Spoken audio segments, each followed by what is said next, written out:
پیدائش اور حالات زندگی ہیں حضرت لبید بن ربیہ رضی اللہ تعالیٰ عنہ کے،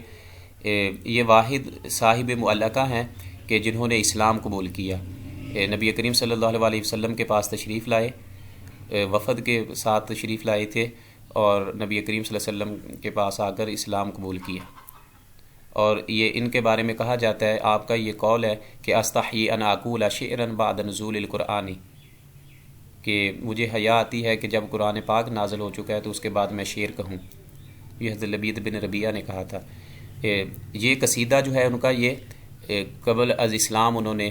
یا اسلام قبول کرنے سے پہلے لکھا تھا، اس لیے اس میں کچھ شراب نوشی اور دیگر کچھ اس طرح کے اوصاف جو ہے شراب کے اور دیگر جانوروں کے وہ ذکر کیے گئے ہیں۔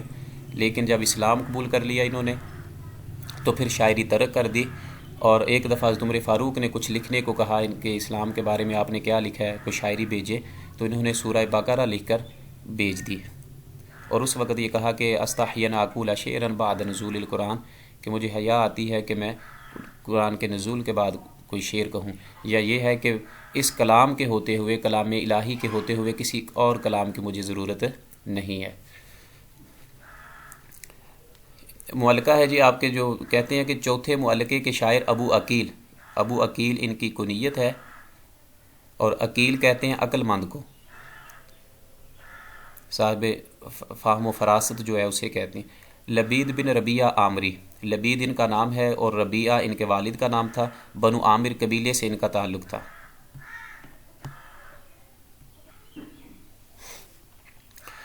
اس نے جود و سخا اور جنگی ماحول میں پرورش پائی۔ اس کا باپ ربیہ پریشان حالوں کا ملجا و مأوا تھا، مثلا غریب لوگ یا پریشان حال جو لوگ تھے ان کی مدد کیا کرتا تھا۔ اس کا چچا ملاعب السنہ، نیزوں سے کھیلنے والا، یہ اس کا لقب ہے چچا کا۔ اس کا عامر بن مالک قبیلہ مضر کا نامور بہادر شاہ سوار تھا۔ اس کے شعر کہنے کا سبب یہ ہوا کہ ربیہ بن زیاد جو ابس، بنو ابس کا سردار تھا، نعمان بن منذر کے دربار میں گیا اور وہاں بنو عامر کو برے الفاظ سے ذکر کیا۔ چنانچہ جب بنو عامر کا وفد ملاعب السنہ کی قیادت کی زیر قیادت بادشاہ کے دربار میں پہنچا تو بادشاہ نے اس وفد کو بلند مقام نہ دیا اور ان سے بے رخی برتی۔ اس سلوک سے بنو عامر کو سخت صدمہ پہنچا۔ اسی زمانہ میں لبید کم سن تھا، کہ لبید رضی اللہ تعالیٰ عنہ یہ ابھی چھوٹے تھے۔ اس نے وفد کے اراکین سے درخواست کی کہ وہ اپنے معاملے میں اسے بھی شریک کر لیں، لیکن کم سنی کے باعث انہوں نے اسے اپنا شریک بنانے سے انکار کر دیا۔ مگر جب وہ دوبارہ اصرار کرتا رہا تو ان لوگوں نے اس کی درخواست قبول کر لی۔ اس نے وفد سے کہا کہ وہ ربی ایسی سخت حجب کہے گا کہ جس کے بعد بادشاہ اسے اپنی مجلس میں شامل نہ کرے گا۔ لوگوں نے کہا کہ حجب کہنے سے قبل ہم تمہاری قوت بیان کا امتحان لیں گے۔ اس نے کہا وہ کیسے؟ انہوں نے کہا کہ پہلے تم اس بوٹی کی برائی بیان کرو۔ اس وقت اس کے سامنے ایک باریک شاخوں، کم پتوں والی زمین پر بچھی ہوئی تربہ نامی بوٹی تھی۔ چنانچہ اس نے فوراً کہا یہ تر بوٹی نہ آگ جلانے کے کام آتی ہے، نہ گھر میں لگائی جاتی ہے، نہ کسی کے لیے مسرت کا باعث ہے۔ اس کی لکڑی کمزور ہے، اس کے فوائد کم ہیں، شاخیں چھوٹی، چاروں میں سے سب سے بدتر چارہ اور مشکل سے اکھڑنے والی ہے۔ اس پر انہوں نے لبید کو حجب گوئی کی اجازت دے دی۔ اس نے ایک نہایت تیز چبھتی ہوئی حجب رجز کہی۔ اس کا پہلا مصرع یہ ہے: ماہلن ابیت لا تاکل معہ، بادشاہ سلامت ذرا ٹھہریے، غور فرمائیے، خدا آپ کو بلند اقبال کرے، اس کے ساتھ کھانا نہ کھائیے۔ مراد اس سے یہ ہے، جو ساری اوپر سٹیٹمنٹ بیان کی گئی ہے، کہ اس وقت جو بادشاہ تھا نعمان بن منذر،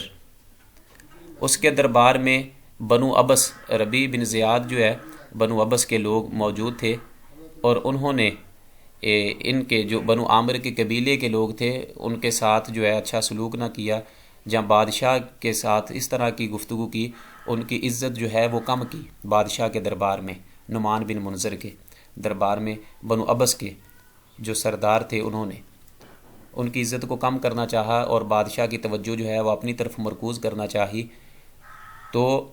جب یہ لبید کو پتہ چلا تو اس نے جو اپنے چچا کے ساتھ اپنے قبیلے کے لوگ تھے ان کے ساتھ جانا چاہا کہ میں بھی بادشاہ کے دربار میں جاؤں گا آپ لوگوں کے ساتھ، اور میں جو ہے دوسرے قبیلے کی حجب کہوں گا تاکہ بادشاہ جو ہے ان سے منہ موڑ لے گا اور اس کے جو انعامات ہیں، جو نگاہ نظر ہے وہ ہماری طرف ہو جائے گی۔ تو اس لیے انہوں نے کہا کہ آپ حضرت عامر لبید سے کہ پہلے آپ ایسا کریں کہ آپ جو حجب کہیں گے ان کی اس کے دربار میں، پہلے ہم آپ کا ٹیسٹ لیں گے، تو پہلے اس بوٹی کی جو جڑی بوٹی نظر آ رہی اس کی حجب مثلا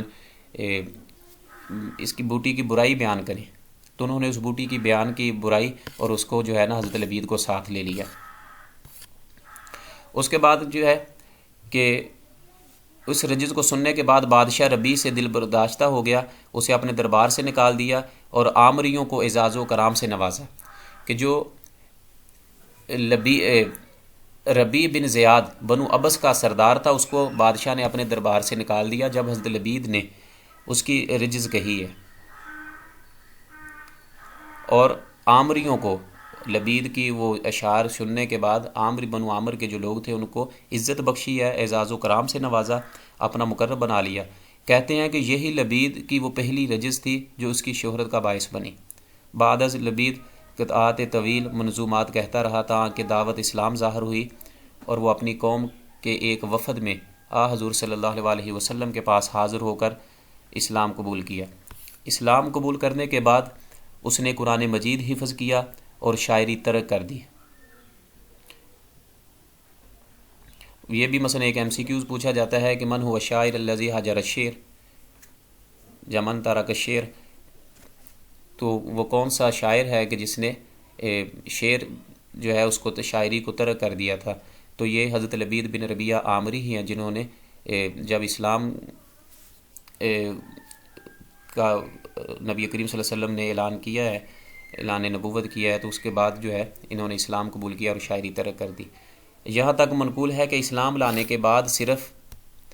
ایک ہی شعر کہا تھا اور وہ یہ ہے: الحمدللہ اذ لم یأتنی اجلی حتی لبست من الاسلام سربالا،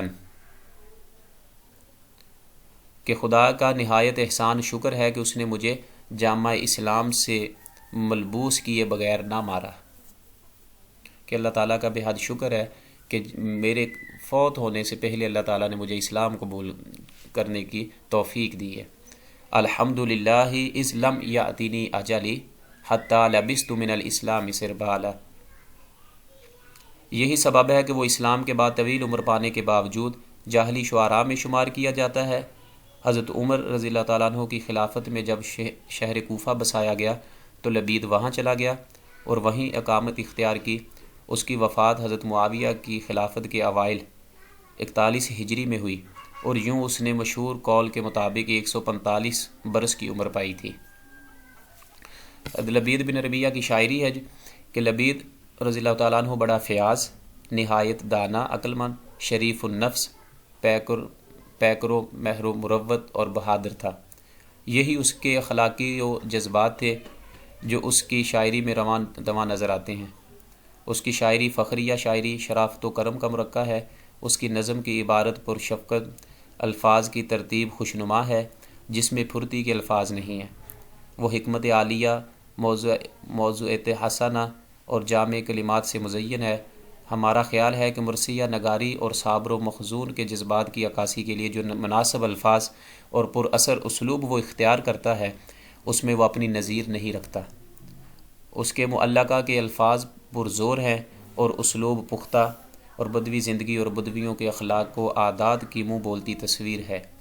نیز اس میں عاشقوں کی شوخیوں اور اولو العزم لوگوں کے بلند مقاصد کا وصف بھی ہے۔ اس کے معلقے کے بارے میں کچھ بتایا جا رہا ہے کہ اس نے اپنے معلقہ کی ابتدا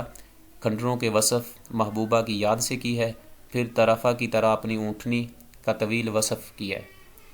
پھر اپنی زندگی، اپنے پسندیدہ مشاغل، تفریحات، فیاضی و شجاعت کا ذکر کرتے ہوئے معلقہ کو اپنے قومی فخر پر ختم کر دیا، لیکن اس تمام تفصیل میں راستی، خلوص اور اعتدال کو ہاتھ سے نہیں چھوڑا۔ یہ لبید بن ربیہ عامری کے معلقہ کے کچھ اشعار ہیں۔ المعلقۃ الرابعۃ لبید بن ربیہ رضی اللہ عنہ۔ وقال لبید بن ربیہ العامری، یہ معلقہ لبید بن ربیہ عامری کا ہے۔ حضرت لبید بن ربیہ عامری کہتے ہیں کہ آفت الدیار محلها فمقامها بمنن تعبد غولها فرجامها، کہ منا میں زیادہ دن اور تھوڑے دن ٹھہرنے کے مکانات مٹ گئے اور غول اور رجام کے مکانات وحشت کدہ بن گئے۔ آفات الدیار، آفا کا معنی ہوتا ہے مٹ جانا، الدیار گھروں کو کہتے ہیں، مکانات کو، محلھا جہاں قیام کیا جائے، وہ جگہ ٹھہرنے کی جگہ، مکانات، فمقامھا اور وہ جگہ کا نام ہے محلھا فمقامھا، کہ آفات الدیار محلھا فمقامھا بمنن تعبد غولھا فرجامھا، کہ محبوبہ کے ٹھہرنے کے، جس جگہ پر، جس مکان میں ان کی محبوبہ رہتی تھی، اور اس کا نام تھا نوار۔ اصل میں یہ بتایا جا رہا ہے، لبید بن عامری کے کہہ رہے ہیں کہ نوار کے رہنے کی جگہ، ٹھہرنے کی جگہ، جو مکانات تھے وہ ان کے نشانات جو ہیں مٹ چکے ہیں۔ بمنن تعبد غولھا فرجامھا، غول اور رجام یہ وہ علاقہ ہے جس جگہ میری محبوبہ نوار رہائش پذیر تھی، اور اس جگہ جو ہے اس کے ٹھہرنے کے مکانات جو ہیں وہ مٹ چکے ہیں۔ اور یہ علاقہ کون سا ہے؟ ایک تو علاقہ غول اور رجام ہے، بمنن منا کا علاقہ ہے، کہ منا میں غول اور رجام کا جو علاقہ ہے، اس جگہ میری محبوبہ جو ہے نوار، اس کے گھر کے مکانات کے نشانات جو ہیں وہ مٹ چکے ہیں۔ تعبد المکان، جنگلی ہو جانا، کہ آفت الدیار محلھا فمقامھا بمنن تعبد غولھا فرجامھا، تشریح اس کے کہ چونکہ محبوبہ ان دیار سے کوچ کر گئی ہے، اس لیے اب مکان کے نشانات بالکل مٹ گئے اور سب ویران ہو گئے ہیں۔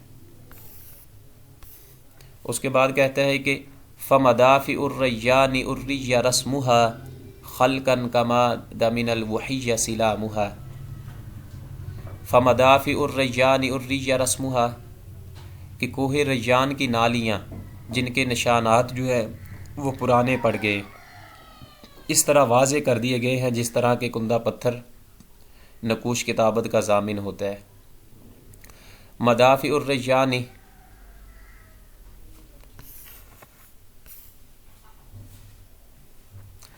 اصل میں بتایا جا رہا ہے کہ فمدافع الریان، کہ ریان کی جو نالیاں ہیں،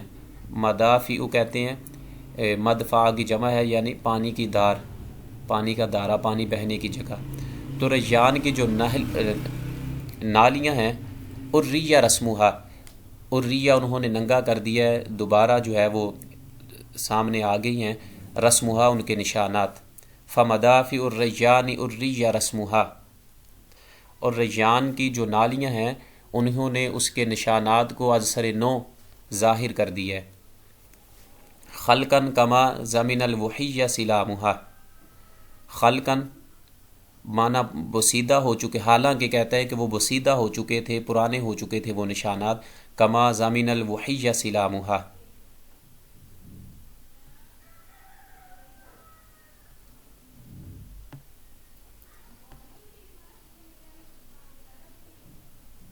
کہتے ہیں کہ جیسے کما ضامن الوحی سلامھا، کہ جس طرح جو ہے نا کندہ پتھر نقوش کتابت کا ضامن ہوتا ہے، کہ جس طرح پتھر کو، جیسے اہل عرب جو ہے پتھر کو تراش کر اس میں عبارت لکھتے تھے، قرآن پاک کو محفوظ کرتے تھے یا کوئی اور عبارت پتھر پہ لکھتے تھے، تو کچھ وقت تک اگر اس پتھر پہ کوئی ریت یا کوئی اس طرح کا حوادثے زمانہ کے تحت کوئی مٹی، کوئی غبار اس پہ آ جاتی تھی، اس کو صاف کر کے دوبارہ اس کے نقوش ظاہر ہو جاتے ہیں نا پتھر کے، جب اس کو صاف کیا جائے، جس پہ پہلے سے کوئی نقش بنایا گیا ہو اور حوادثے زمانہ کے تحت اس پر غبار اور مٹی وغیرہ پڑ جائے، جب اس کو دوبارہ صاف کیا جائے تو اس کے نشانات جو ہیں، نقوش اس پتھر کے دوبارہ نظر آ جاتے ہیں۔ اسی طرح مثال دی جا رہی ہے اس کی جو نوار کی محبوبہ کے گھر کی جو نالیاں ہیں، جو اس کے ارد گرد کا جو ماحول ہے اس کو پیش کیا جا رہا ہے کہ فمدافع الریان الریہ رسمها خلقا کما زمین الوحیہ سلامها، کہ کوہ ریان کی نالیاں جن کے نشانات جو ہے وہ مٹ چکے تھے، پرانے پڑ گئے تھے، اب اس کو بارشوں نے یا حوادث زمانہ نے دوبارہ جو ہے از سر نو واضح کر دیا ہے۔ جس طرح پتھر پہ جو نقوش بنائے جاتے ہیں ان نقوش کو جب صاف کیا جائے تو وہ ظاہر ہو جاتے ہیں، اسی طرح بارشوں کے بہنے سے، بارشوں کی وجہ سے اس پر جو نالیاں ہیں وہ از سر نو ظاہر ہو چکی ہیں۔ دمنن تجرم بعد عہد انیسها حجج خلون حلالها و حرامها۔ دمنن کہتا ہے کہ ان مکانوں کے ایسے نشانات ہیں جن پر ان کے باشندوں کے زمانے کے بعد بہت سے مکمل سات یعنی ان سالوں کے حلال اور حرام مہینے گزرے ہیں۔ دمنن، دمنت ان کی جمع ہے لوہے کے لوگوں کے چھوڑے ہوئے نشانات، گھر کے نشانات کو کہتے ہیں۔ تجرمہ معنی ہوتا ہے پورا ہونا، بعد عہد انیسها مونس دل بہلانے والا رہائشی، اور تجرمت السنہ کہتے ہیں سال پورا گزر گیا ہے۔ حججن، یہ حجت ان کی جمع ہے، سال کو کہتے ہیں۔ خلون حلالها و حرامها۔ دمنن تجرم بعد عہد انیسها حجج خلون حلالها و حرامها، یعنی اس مٹی کے باشندے اس دیار کو چھوڑ کر کافی عرصے پہلے وہاں سے کوچ کر گئے ہیں، اور ان کے جانے کے بعد کئی سال گزر گئے، اور گزرے ہوئے سالوں میں ایسے مہینے بھی آئے جن میں جنگ و جدال حلال ہے، اور ایسے مہینے بھی آئے جن میں جنگ حرام ہے۔ کہ اصل میں کہنا یہ چاہتا ہے شاعر کہ اب جس جگہ وہ کھڑا ہے اپنی محبوبہ کے گھر کے مکانات کے جو آثارات ہیں ان کو دیکھ رہا ہے، آثار کو، اور یہ کہہ رہا ہے کہ میرے جو محبوبہ تھی اور اس کے جو گھر والے تھے، جو انیسہ کہ جو جس سے میں دل بہلاتا تھا، جو میری غمخوار تھی، اس کے گھر کے جو نشانات ہیں وہ اب ظاہر ہو رہے ہیں، اس کی نالیاں کچھ نظر آ رہی ہیں، حالانکہ وہ جو ہے وہ ضائع ہو چکے تھے، حوادث زمانہ کے تحت وہ خراب ہو چکے تھے، لیکن بارشوں کی وجہ سے اب جو مکانات ہیں وہ کچھ ظاہر ہو چکے ہیں۔ اور کہتا ہے کہ کافی عرصہ ہو چکا ہے کہ میرے جو محبوبہ ہے اس کے گھر والوں نے اس نے یہاں سے کوچ کر لیا ہے، اور ان کو اس جگہ سے گزرے ہوئے گئے ہوئے کافی سال ہو چکے ہیں، لیکن اس پر ایسا وقت بھی گزرا ہے کہ بہت سے حلال اور حرام مہینے بھی آئے ہیں، لیکن اس کے گھر کے نشانات اب بھی ظاہر ہیں، نظر آ رہے ہیں۔ تو یہ کچھ اشعار ہیں اس کے جو آپ مثلا اس میں سے پہلا یا دوسرا کوئی سے بھی یاد کر سکتے ہیں۔